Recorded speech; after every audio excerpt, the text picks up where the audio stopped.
ومن الليل فتهجد به نافلة لك عسى أن يبعثك ربك مقاما محمودا।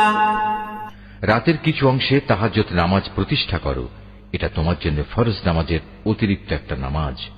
আশা করা যায় তোমার মালিক এর বরকত দ্বারা তোমাকে প্রশংসিত মর্যাদায় প্রতিষ্ঠিত করবেন। وقل رب أدخلني مدخل صدق وأخرجني مخرج صدق واجعل لي من لدنك سلطانا نصيرا।